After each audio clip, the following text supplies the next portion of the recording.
The Wizard of Oz, 5 Appalling On-Set Stories. In honor of the film's 80th anniversary, a look back at a few anecdotes that have not aged as well as the 1939 classic.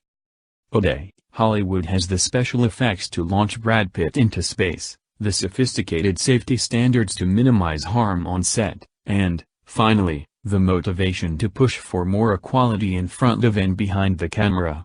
But in 1939, when The Wizard of Oz was being filmed at MGM, the industry was a much more primitive place. According to Aljean Harmetz's fascinating 1977 book, The Making of the Wizard of Oz, Frank Morgan, the actor playing the title character, came to set with a minibar in his briefcase. Of the film's 10 main cast members, 16-year-old star Judy Garland got the second lowest salary, making more than only her canine companion, Terry, who played Toto. And myriad injuries and miseries were suffered on set that sound, frankly, horrifying in light of modern technology and HR policies.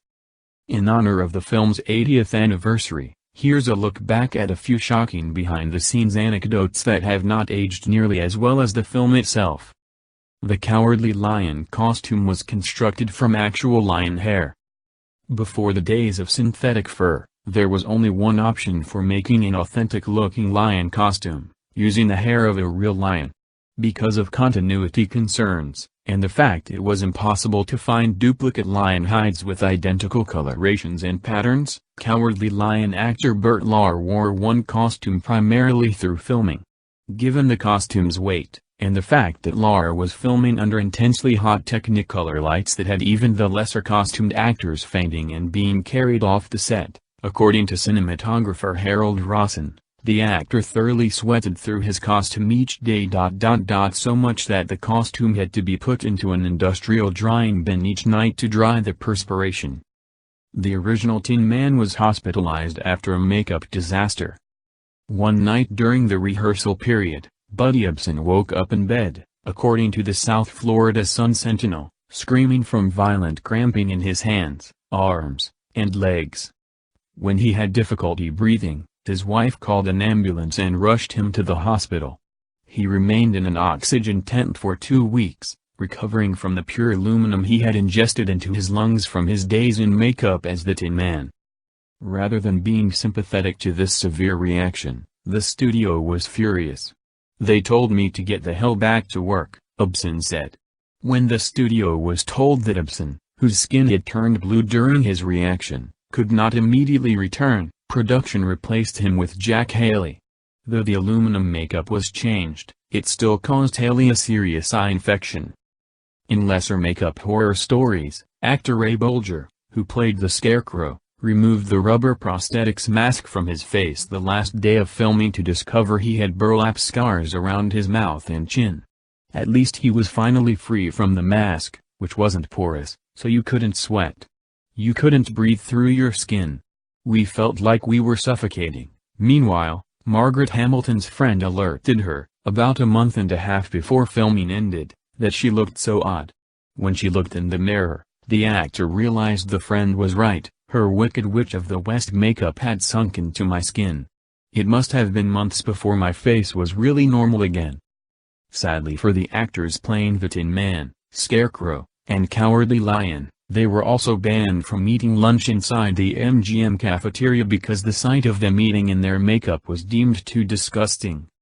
The snow was made from asbestos.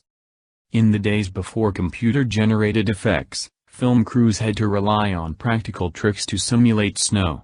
In the scene in which Dorothy is awakened in a poppy field by a blanket of snow engineered by Glinde and a good witch, production reportedly used chrysotyl asbestos. Or, as Atlas Obscura elegantly put it, the film literally douses its main characters in carcinogens. It wasn't just The Wizard of Oz that relied on asbestos-laced snow, that substance was also used in the 30s in holiday decorations. The Wicked Witch of the West caught on fire. While filming the scene in which the witch disappears in a flash of smoke, the effects crew started their fire before actor Margaret Hamilton had enough time to safely exit the stage. According to Harmetz's book, the flames caught on her broom and hat, scalding her chin, the bridge of her nose, her right cheek, and the right side of her forehead. The eyelashes and eyebrow on her right eye had been burned off, her upper lip and eyelid were badly burned. When she looked down, her skin had been burned off her hand. Incapacitated, a friend had to pick her up from the movie studio. That was always amazing to me, that the studio didn't send me home in a limousine, the actor later recalled. Incredibly, the studio called Hamilton the next day wondering when she would return to set. It took her 6 weeks to recover, but even then, the nerves in her hand were still so exposed that she had to wear green gloves rather than makeup. She considered suing, but opted against it for the very simple reason that I wanted to work again. Shortly after Hamilton returned to set after catching fire, she was asked to film another fire scene. Hamilton, a single mother, refused to take part in the stunt. But her double acquiesced, and promptly caught fire herself after flames again caught on the broom. "I felt as though my scalp was coming off," Betty Danko recalled after spending 11 days in the hospital. "I guess that's because my hat and my black wig were torn loose." The double was reportedly paid $35 for her day's work.